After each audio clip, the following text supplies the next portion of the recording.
Welcome to 3 Under 3, a new series dedicated to indie games you can buy right now for less than £3, dollars, or euros. I'll be taking a look at 3 games and giving my thoughts on them and whether they're worth taking a look at. Fill Up the Hole is an incremental game about filling up a hole with trash. You start off with a blank landscape and your task is to fill a giant hole with as much trash as you can until it's completely full. To help with this, you're instructed to create a peon who can help with the task of filling up the titular hole.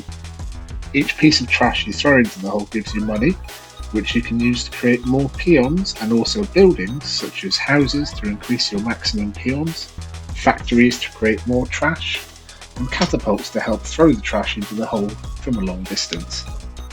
When I first saw Fill Up the Hole, I thought that it looked like it took more than a little inspiration from the Norp Apolog. But when it comes to the gameplay, there are a lot of differences. For starters, your space is a lot more limited, which forces you to be more creative with your trash generating setups. As you progress through the skill tree, you can unlock the ability to build more than one of the same building, and buildings have limited durability, so you'll be building and rebuilding as time goes on. For its simplicity, it's an engaging game and well worth a look for anyone who liked the Norp Apolog, or if you're a fan of incremental games in general. Next we have Achievement Clicker, another incremental game. This one instead takes inspiration from Cookie Clicker in that it's about clicking a central thing as much as you can to generate cash. Unlike Cookie Clicker, Achievement Clicker isn't a massively fleshed out game and you can buy all the items in the in-game shop in about 10 minutes flat. What it does give you, however, is the ability to unlock up to 5,000 achievements. Yeah, that's right, 5,000.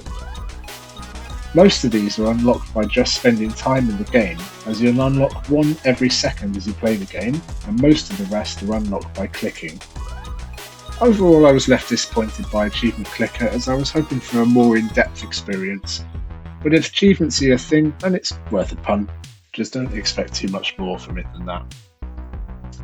Finally, That's Not My Neighbour. If you've ever played Papers, Please, the concept will be familiar. You play a doorman at an apartment complex and you decide who gets to enter and who will be turned away as a doppelganger. Every day, several people will come to your booth and ask for entry to the apartment building. You need to check that their appearance matches what you have on file for them, that they have an ID card and they have an entry request verified by the Doppelganger Detection Department. If any of the information is wrong, or you think they're not who they say they are, you can deny them entry.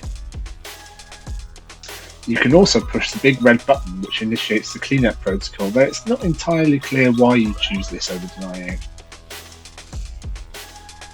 I never felt any sense of jeopardy in my playthrough. Unlike in Papers, Please, where your choices directly affect you and your family, the only consequence of your incorrect choices are that one of your neighbours will get killed by a doppelganger. The papers you need to verify start and end with the ID card and entry permit. That keeps the gameplay simple, but also stymies any increase in complexity to the game. Admittedly, I haven't played Nightmare mode, so maybe that adds more papers to the mix.